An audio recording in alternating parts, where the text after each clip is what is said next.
And the Lions are going to fake it. They're going to get it. It's a touchdown! Oh, split it! Jack Hunter to the house! And the Lions have pulled within 2. That's why they weren't so worried about picking up the first down, I guess. And we saw him do it against Tarleton last year. Hunter, the punter. Wow. I mean, untouched. Welcome to the edition of the Southeastern Sports Network podcast as we march into week 11 mark of the college football season here as we move along. Flown by. It's flown by from start to finish, but covering all things Lions. Lion football, obviously, in the back end of the season. You have hoops going on, and they're getting their year off. We'll talk about that as well in the second half of their first 2 games of the regular season, and highlight the Lions football team as they make their march, hopefully back to the FCS playoffs here in a couple weeks. So a lot going on. It's a busy time, but happy to have you with us along with Mark Willoughby. I'm Robbie Rhodes, and we're going to dive right into it tonight. It's now time for our special guest segment, as always. It's brought to you by Gateway Ford in Ponchatoula. For all the sales, all the car situations you need, you can go to Gateway Ford Service Collision. They have a great sales department. You can find their inventory at gatewayford.net. New, used, anything you need, it's always there at Gateway Ford, proud sponsor of our interview segment each and every week. And it's really exciting for us to introduce our guest segment this week. Is the greatest to ever do it at Southeastern from the quarterback perspective, the 2020 Walter Payton Award winner, Cole Kelley. Cole, thank you so much for being with us tonight and giving us some time. It's a real pleasure. I know a lot of people were excited to hear we were having you on, and it's just good to have you to talk to you tonight about what's going on with you and your time at Southeastern. Oh man, I appreciate y'all having me. You know, I love Southeastern. Hammond holds a special place in my heart, so anything I can do would be great. Cole, I think one of the things that stands out to me is that when Brian Bennett left here, I think a lot of people that I talked about said, man, he was just such a great player. I don't know if we'll ever have anybody as good as him. And when you left, they said, we had someone better than him. And that's not to take anything away from Brian Bennett, but just how remarkable your career was here over your 3 years with the Lions. Incredible achievements, on and off the field. When everybody enters that stadium, they see you and you holding that Walter Payton statue and your records and your yardage and records for the 2020 season. You were at Arkansas, you left, you came here. Just at that time, when you got to Southeastern to when you left, how did that shape your life to what it is today? Oh man, it was really a pivotal time in my life. I had left a pretty brutal scene in Arkansas, to be honest with you. I had a lot of good friends there. It's a great city, but we weren't very good, and we were not winning a lot. And as a young quarterback at a big SEC school, you get a lot of that blame. And so, I didn't know how much I really, I had kind of started to lose. I had lost my love for the game. That love you really develop at a young age, and in high school when you're playing with childhood friends, it really grows and grows. And then, I kind of had lost that love and had gone through some hard times. And then at Southeastern, I got to find that love again. And, to have some of the success we had, all the accomplishments and stuff really was a testament to how good our team was and how good our offense was and how good our coaches were. So, I couldn't have done any of it without them. And it's really special to me. It's only an hour and a half from my hometown. So, like I was telling you a little while ago, man, I'll be able to go back more and more and to be able to kind of, go down that road again of living those glory days again and stuff. So it really is special to me. Cole, you come here, and we've had Chase and Virgil on the podcast before, and he just talked about how much you meant to him in that 2019 season, getting to compete with him, and what y'all did together. Because he said that, and Mark can tell you, he said Cole and I did that together, and and there was never any jealousy, there was never any, he highlighted the UCA game where he's like, I didn't have my best that day, and Cole did, and he took us to beat a top 5 team in the country in Arkansas that night, and that was what was best for the team. How did you manage that as kind of the new guy that came in, the pivotal role you played in 2019, to be able to kind of walk in on a guy who was the starter and take the role on that you took that year, and how you and Chasen and that offense had so much success? Yeah, man, it's kind of going off of what I just said. I didn't know I had kind of lost my love for the game. Honestly, my confidence as a football player wasn't where it used to. It had been before earlier in my career, coming from some of those hard times. And for Chasen, who was already an established leader and a really good player, to be able to kind of welcome me in and make me feel part of that team. He had his roots deeply bedded into this program already. So I didn't want to come in and rough on the feather. Obviously, football is a game of competition, so the competing is going to happen naturally. So, but that just brings out the best in us. And I'm sure that's what Chasen had mentioned. But yeah, man, it felt really good to be welcomed in. That's kind of when that love started to come back, man. When we started having some of that success and we both contributed to that. Chasen is a hell of a player. And he was really a hell of a player and a really good leader. And honestly, I learned a lot from him as well.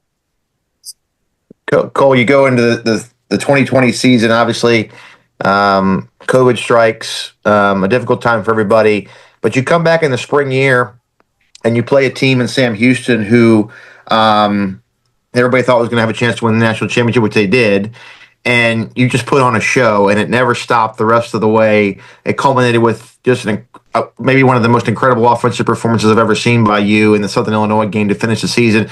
Just take us through that year and just how it played out with the shortened season, which led you to win the Walter Payton that season.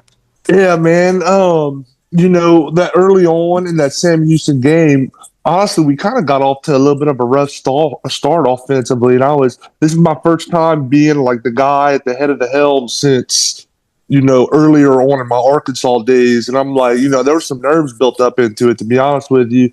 And then once we started getting it going, man, I felt like I was in high school again. We were kind of doing whatever you wanted offensively. And, we had some really good players, man, really good linemen and really good skill players. And guys, I will never forget.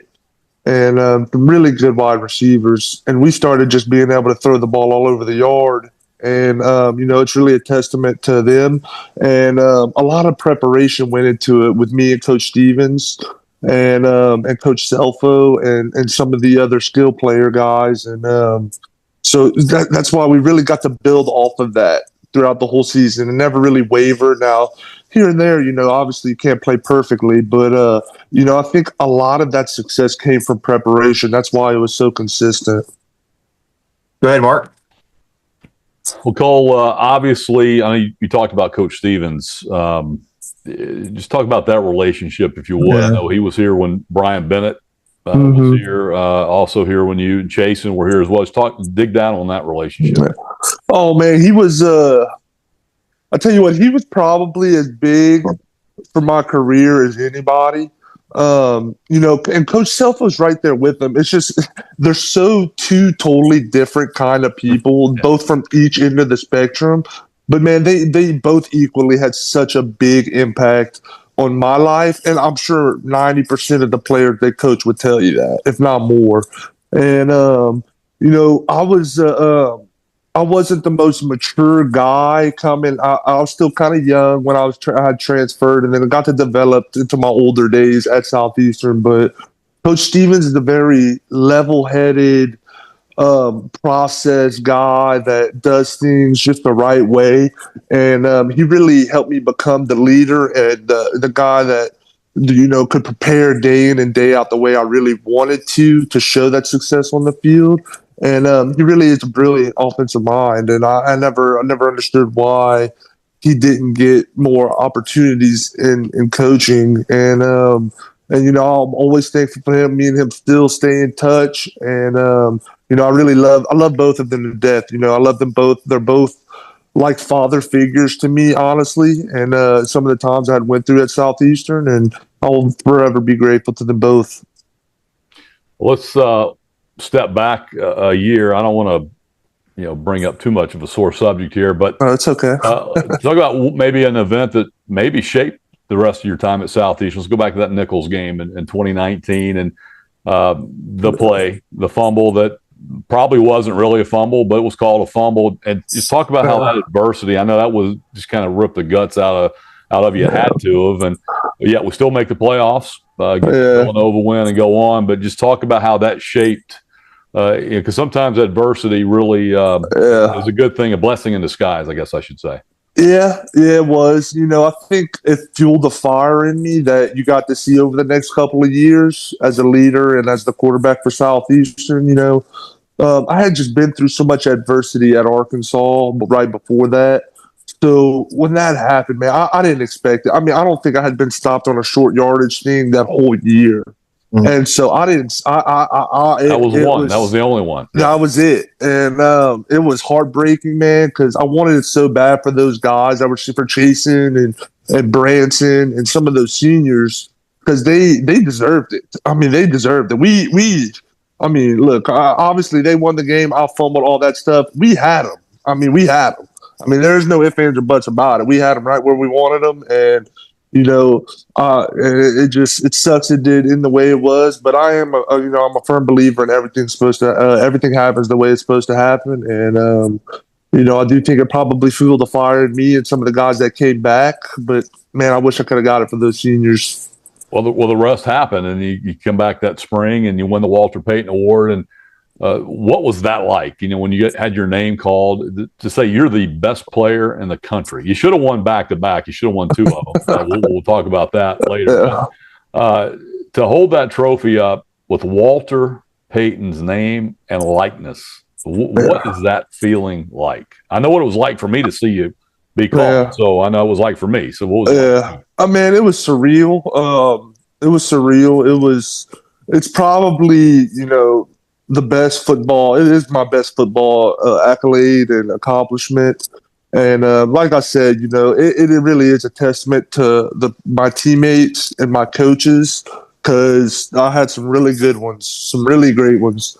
And, without them, I didn't stand a chance, man. But it was awesome just to see my family's reaction and, feel like I was able to accomplish something, really, really special and see the proud look on my parents' faces and see the excited look on my teammates' faces, because I was all about that, man. I'm not much of a materialistic guy, but to see the people that I care about affected in such a positive way really made it something special for me. And then as I'm getting older, honestly, the more and more I realize how cool it is what I did. But yeah, man, without my coaches and teammates, man, it really is a testament to how great they were. Well, I know you're really close with Jake Delhomme, a guy who handled adversity when he was with the Saints in terms of not getting his chance, and then went to Carolina and made the history there essentially. And you kind of mirror that. Talk about when you come back in 2021 in that fall. It's your final year. You just won the Walter Payton. Just talk about kind of what your mindset was. You have a hurricane that hits, and you have some more adversity as your team has to kind of be on the road for the first 4 or 5 weeks of the season, and you battle through that. You play incredible. You almost beat Louisiana Tech, and you win the rest of those non-conference games and early conference games. Just talk about the beginning of that final season and the stretch run that you had there. More adversity you kind of had to overcome and how you handled it. Man, looking back, that was such a special time. I mean, we were living in North Alabama for what felt like a month. I don't even know how long we were there. I mean, it was me and 2 other quarterbacks in a room with 2 beds, and we scooted the beds together so all 3 of us could sleep together. I mean, dude, that's so. But like that, it really grew us. It grew us closer together, which is a huge part of a team's success. Usually, is their camaraderie, how close they are, because. Listen, a lot of teams are talented. A lot of teams work hard, but it's always about that little bit extra. And usually that's what it is. And, man, so we were really such a close team. And, it was a lot of older guys, a lot of older transfers that were the leaders. And so they knew what was really important at that time in their career, including myself. And, to be able to go and we were all about ball at that time. I was like, look, we'll go live anywhere. We'll play y'all anywhere. And Coach Selfo really is the model of that. I mean, he was, so we will travel anywhere. We will play you anywhere. Obviously, we couldn't play at our home field at that time. So, I mean, we were all about it, man. But that was such a cool time to be able to be living out of a hotel and playing college football. It was pretty cool. Well, if it was the quarterbacks I could imagine, you and Cephas, y'all are pretty big guys in a hotel room. Cephas wasn't with me. I think he had his own room with a couple other guys. It was me and Eli Sawyer. So this is the thing is, it was really two people to a room. Yeah. But one of them, Jordan Loving, didn't have. He technically didn't have an assigned room. So he was a floater. He was a floater, and he was like my best friend over there. So I'm like, dude, you're just gonna come stay with us. I mean, we'll make it work. Me, him, and Eli were very close. So we're like, look, you just come in here with us. We don't even have to tell anybody. You're good. Just come in here with us. So, I mean, it was three. Most of everybody else only had two to a room, and we were just, three of us and we loved it. We were young. We a lot of fun. Man. Oh yeah. I always tell people I was watching the playoffs last year. It was Josh Allen versus which a lot of people compare you and Allen in that physical nature, the way you play the game, and Mahomes going out in the playoffs. And they're like, man, these are just incredible quarterbacks, the most incredible game back and forth I've ever seen. And I said to him, I've seen a game that's way more impressive than this with two quarterbacks, and that was 2020. That was the best game I've ever seen. The best game nobody saw, though. That's right. Yeah. You and Cam Ward going at it. I know that one was, again, a short end of the stick, but just an incredible football game with you two going at it. Just talk about that game, and do you feel pressure as a quarterback in that situation where you're just like, our defense is doing what it does, their defense is doing what they do, but they can't stop me and we can't stop him. Is there any added pressure every time you go back out there to say, I have to find a way to get in the end zone here? Yeah, there was, for sure. I'd be lying to you if I said it wasn't. And we had been in similar situations like that year, and honestly, in the year before that. So I was, we were kind of used to it, and but that's not to say our defense carried us sometimes too. Like the McNeese game my senior year at home, we didn't play good. Our defense kept it in, and then until the end, until we won. But yeah, I mean, it is. It is, but that's also, and that's why I was always trying to look at it with a glass half full. Is like, I'd always tell guys, hey, we are really good. Maybe part of why we are so good offensively is because we have to be. So, let's not focus on anything negative. Let's just keep our job to go out there and have one more point than the other team. And so let's just go focus on doing that. And yeah, and I mean, it was a great game, and they had some really talented offensive players themselves. So looking back, I wish that's one team I really wish I'd have beat at least one time. But I got to go watch Southeastern beat them at home the next year or the year after that. It was one of the following couple of years with a walk-off win with Eli to C.J. Turner. Yeah. So that was a pretty cool thing. But yeah, man, that was a crazy game. Yeah. My last thing for you, I'll give it back to Mark real quick, but this is just on a personal note, but I always, Kirk Cignetti and what he's doing in Indiana is pretty special. Well, after the JMU game, we went to the press conference and he spoke about you and the offense, and he talked about going into the week, how difficult of a plan it was to stop you guys and how good you were. And now you're seeing him do all these things in Indiana and his success. Just, do you ever kind of catch yourself and just say, man, we were really good, and you always reminisce, and you take that for granted when you're playing a little bit on how good you are, and now you can reflect as you get older and say, man, that was a really, really good team. Yeah, I think it's hard not to take it for granted, man, when you're in the moment. I mean, because it's such a special time. You don't realize how special it is. And I mean, I was 24 my last year playing, so I would like to think I did cherish it as much as anybody else did. Right. But yeah, as you get older, man, I mean, I'm working the oil field now. I'm a dad. I mean, yeah, those were some great times, and we were good, and we worked really hard, and the camaraderie that goes into it, man. I mean, you'll never really have anything like that again. And I mean, it just is what it is. It's part of life. But yeah, man, it really was some really special times that I'm thankful I got to share in the first place, because a lot of people don't get that opportunity. Mark, wrap it up with Cole. Yeah, I guess the last thing for me, players come to Southeastern. Everybody comes with a dream of playing in the NFL or past college football and carrying their career on. And most never get that opportunity. Select few do. Robert Alford, guys like that. And you got a chance to play past Southeast. You got a chance to play in the USFL. Let's talk about that experience. And that was for that 1 year, but but just talk about your time with Memphis. Yeah, man. It was cool. Like you said, a lot of people don't get to play past, and to be able to get that opportunity,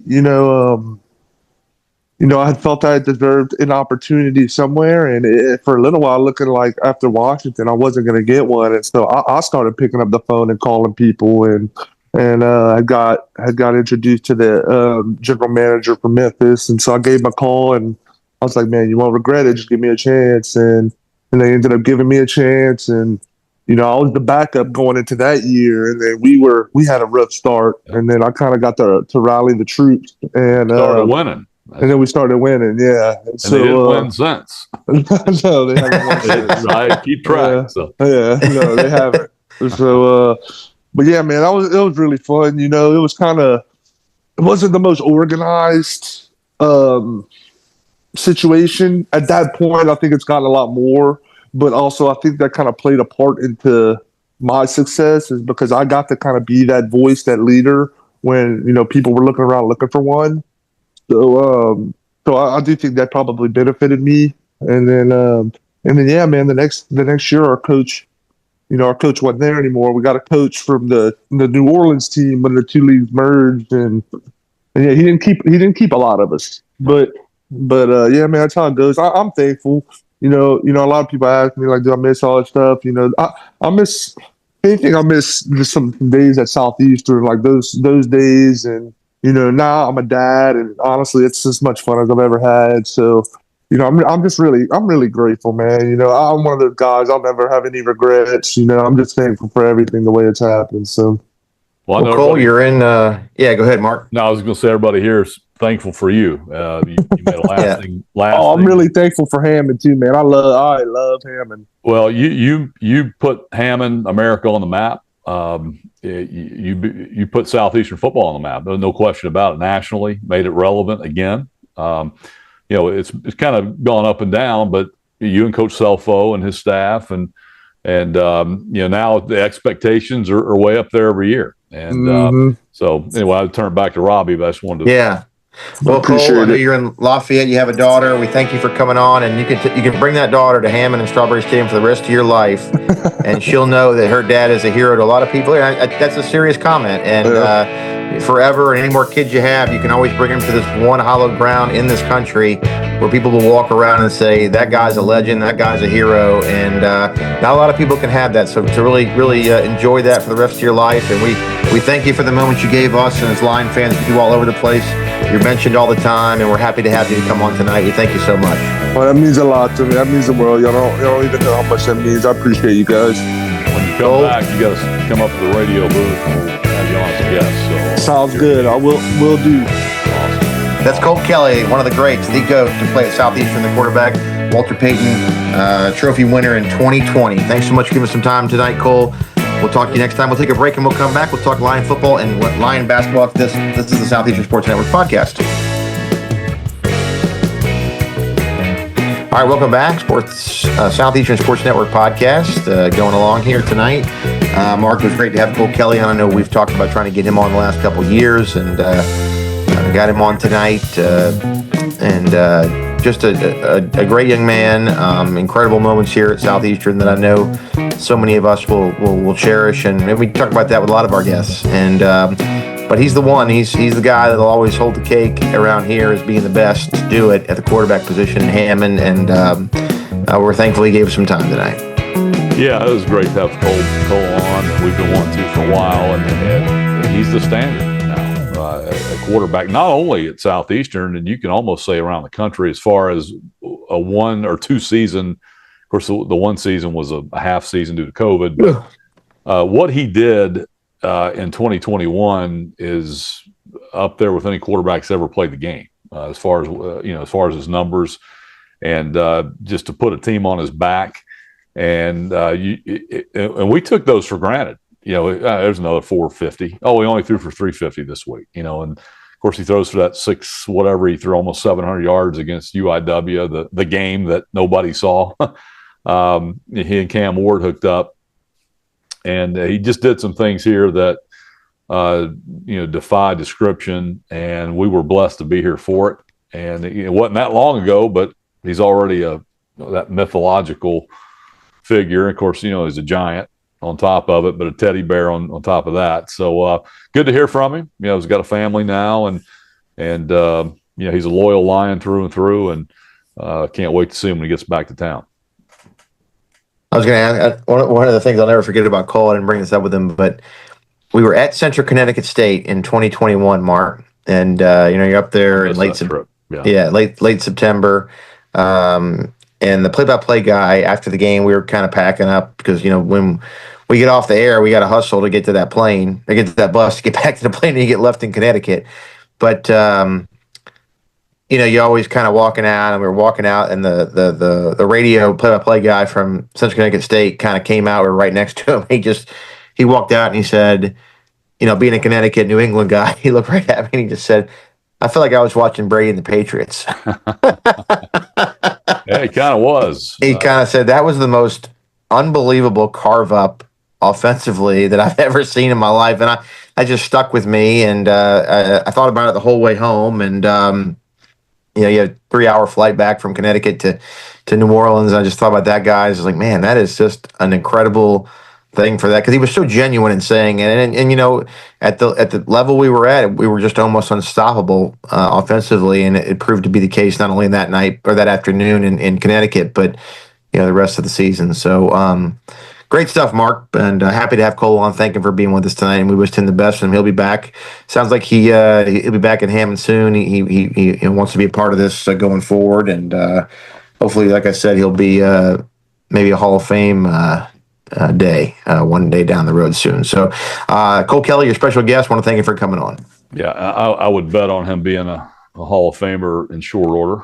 As soon as he's eligible. But Robbie, a lot to talk about this week. Tough one over in Beaumont. You were there. I believe you were there. I was not there. No, you were not there this week. I was back. You were back here in Hammond. But it was as brutal on television to watch it, Mark, as I'm sure it was in person. Just not a good game. I think the most deflating thing for the people I've talked to in the last 2 days is that, they had won all these games in a row, going back to, you win the 2 against Murray and the Valley, and then you win 5 in a row in the league. And it's one thing to do that, Mark, but it's another thing to win in the way they won, where it was just this absolutely dominating fashion. I mean, the East Texas A&M coach's post-game media, he met with the media after the game, post-game, when he was in Hammond before he headed home, and he said that I felt like we were playing an FBS team. Like, that's how we get just blown out of the gym at the beginning, and just felt like you never have a chance to come back in the game like we do when we play these FBS opponents. That's how he compared the Southeastern game to an FBS game. And so when you do that, and then you just go out, and I know Lamar's good, but just to go from, what have you done for me lately is, I guess, the slogan, and I think that applies here because, you just went from hero to zero essentially in terms of your offensive output. Yeah, I mean, you hate to say that. I mean, obviously these guys they're trying. I mean, they're the effort's there. Players and the coaches put in a great week of practice. I was out there, me and Robbie Mafu's, Coach McGee, about every day last week, and they prepared hard. They've had this game circled. I mean, it's been a circle game all year because let's face it, this is the team they have to beat because SFA's not on the schedule. So I do think this team was prepared. However, I will just tell you, I don't know. I mean, again, you just never know how a team's going to show up on a given day. I just didn't see a lot of energy. Now you're not on the sidelines. You're in I was in the radio booth, and you can't really tell. Although we got Allen down there, but just didn't seem like we had a lot of juice.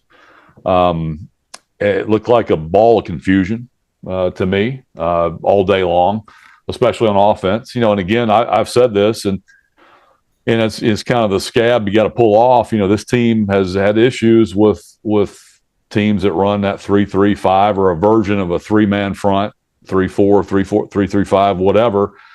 And there's teams that do it a little bit differently, but La Tech, they struggled. HCU struggled, and of course struggled mightily against Lamar.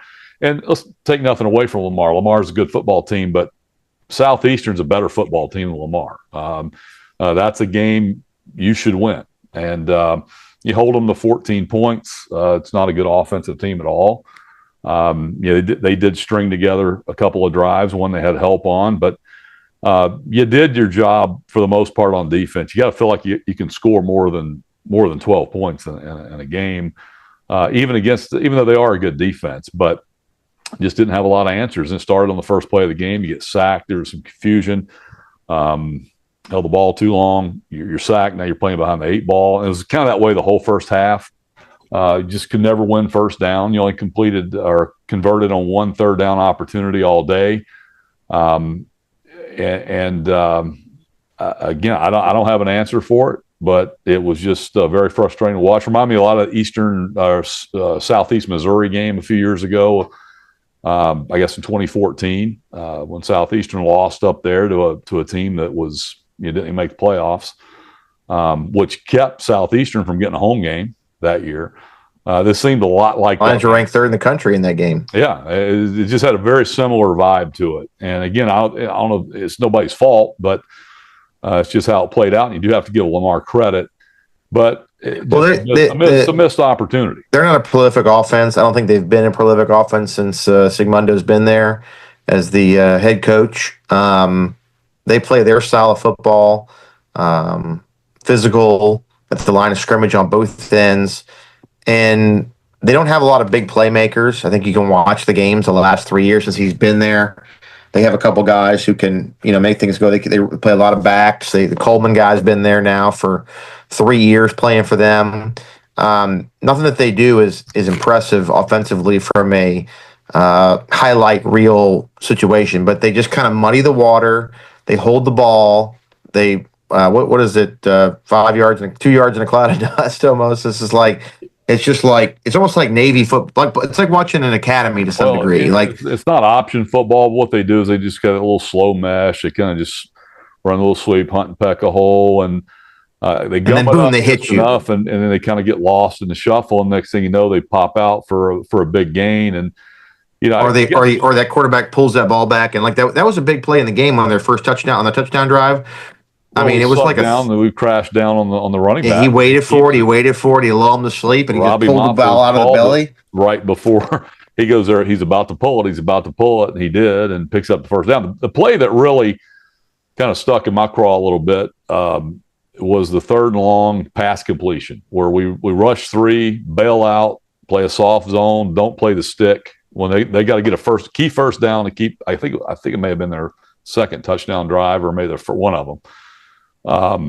Makes a completion on 3rd and 11 for about 13 yards, and just way too much of a cushion. Yeah, I think it was a tight end there, maybe, huh? No, it was a receiver. I can't remember. It was a receiver, I believe, and they just a slot receiver, maybe. Just hooks up in front of one of our corners, and just way too easy of a completion. That should never happen against this defense, especially in that situation where they can't throw. It's got to be a fluke for them to get a big play, and there's no pressure, and it's just easy, too easy. And it was kind of summed up the day actually for me. And of course, that's on the defensive side. And they again played lights out for the most part, but just a couple of plays is all Lamar needed, because Southeastern really couldn't do anything other than Deontay Jackson, who kind of single-handedly kind of made his own holes and created his own yards. Offensive line had some confusion, kind of getting pushed into the backfield, blocking the wrong guys, missing the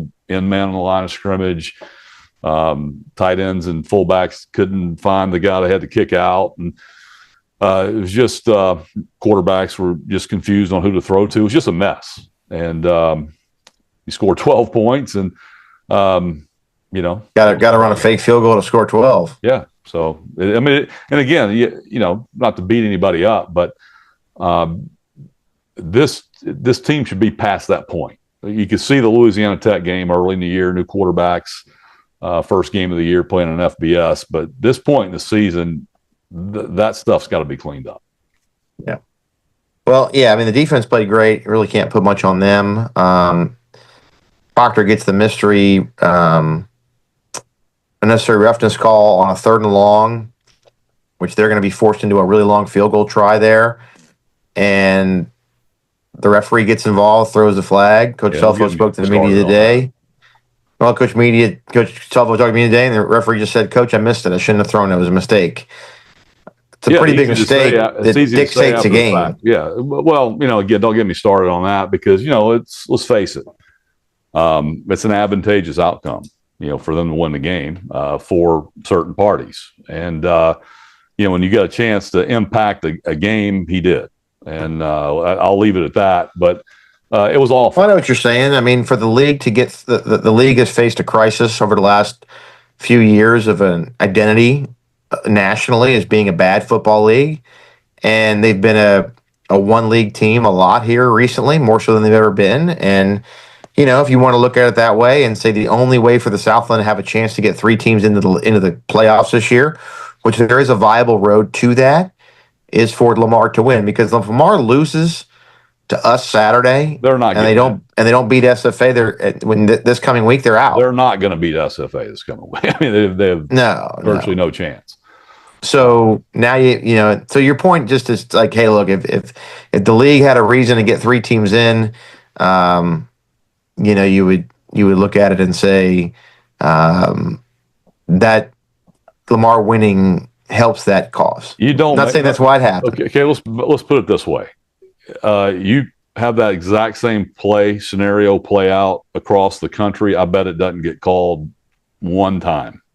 Maybe nobody's making that call. That call gets called in the preseason in an NFL game when they're trying to make it a priority. Hey, we're going to crack down on this.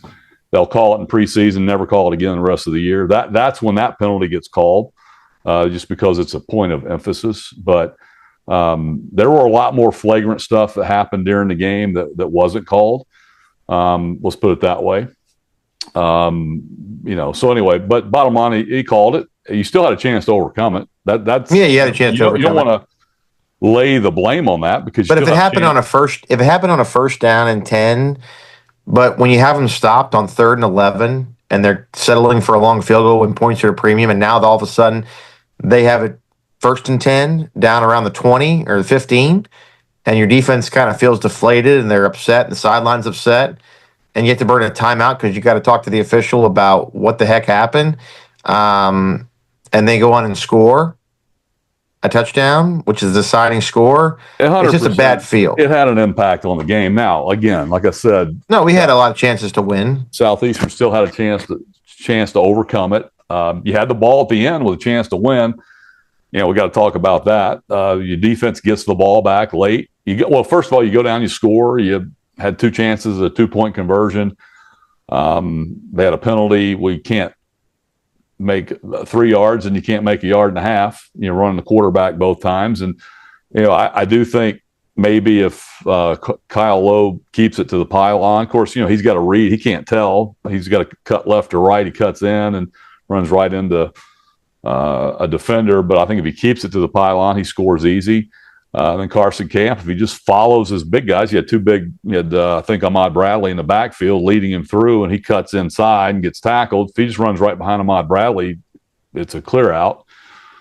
So they don't score, but it's 14-12. You get the ball back with a minute left around the 30-yard line. You pick up 7 in 2 plays. You got 2 plays to make 3 yards, and then on 4th down, I have no idea what that was. I mean, you run basically go routes, about as low a percentage play as you could possibly run, and it's just like, we ran that.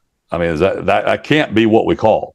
I don't know. I have no idea, but it just you need 3 yards. Run the quarterback. You can run the ball there. You could have ran the ball. I mean, ran a draw. DeAndre Jackson's not on the field. I don't know if he was injured or what, but your best weapon's not on the field at that point. Which is a tough one, but you fall short, and now you got to win out and hope to get some help. Well, we'll go from there. UIW this week, Mark, and a good team, a team that Southeastern has not gone and beaten in San Antonio since the 2016 season. So certainly an uphill battle to climb. They certainly are not what they've been. This is probably the worst Lamar team in terms of record that we've faced since 2017. UIW since 2017, but they have a lot of talent. And they have a lot of key players who can really play and can dictate the game. So we're going to have our hands full, but at this point, the Lions have to win the last two to make the FCS playoffs. There's no ifs, ands, or buts. 8-4 with our schedule. Yeah, it's not with the way the lay of the land is this year in the FCS playoffs.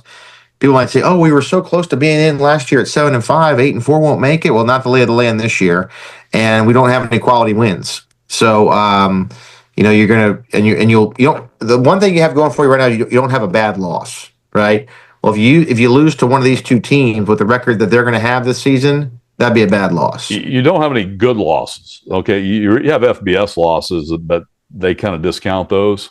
Yeah. Last year, you were the first four out, the first of the first four out at 7-5 because you had good losses. I mean, you had UIW was this top 8 seed, and you also had Tarleton, who was a top 8 seed, and that game was on the road. So and you played South Dakota State, who was the 2 seed or whatever last year, defending national champions. So even though you lost 41-0, so you had great schedule.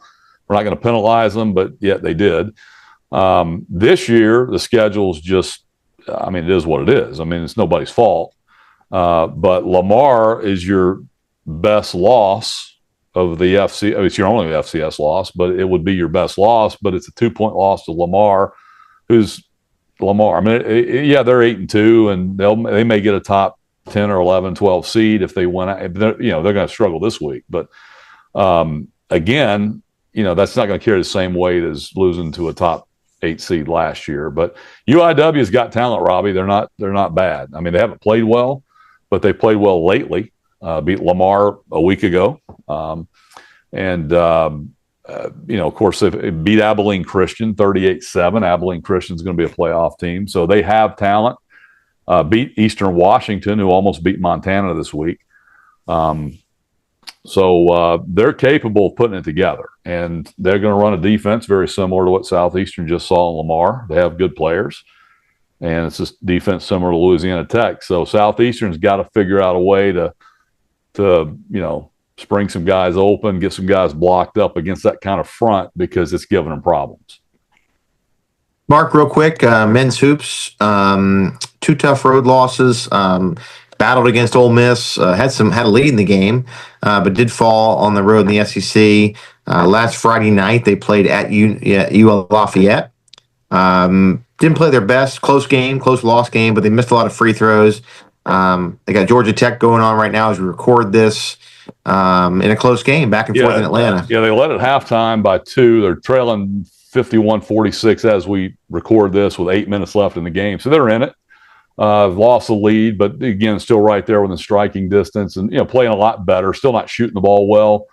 But, again, this is a team that I think they will shoot it well once they get into the meat of their season. I had a chance to watch them a couple of times. They've got some good players, very athletic. They're very good defensively, and they can score.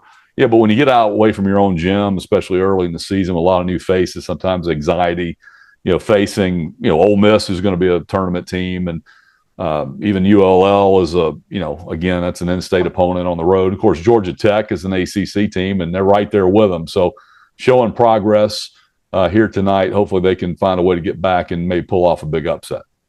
All right, Mark. Great job as always. I want to thank Cole Kelley, our special guest this week. And Lions and UIW. 2 o'clock this Saturday kickoff. You can watch on ESPN Plus, or you can listen to us on the radio network. Airtime on the network's 1:30 on Saturday. Mark, you'll be hitting the airplane on Friday, heading over. Yep. Catching the Spurs Saturday night. Should be fun. Spurs floor action, hopefully, maybe. Yeah. But, hey, game face on. Get your minds right. Got 2 games to win.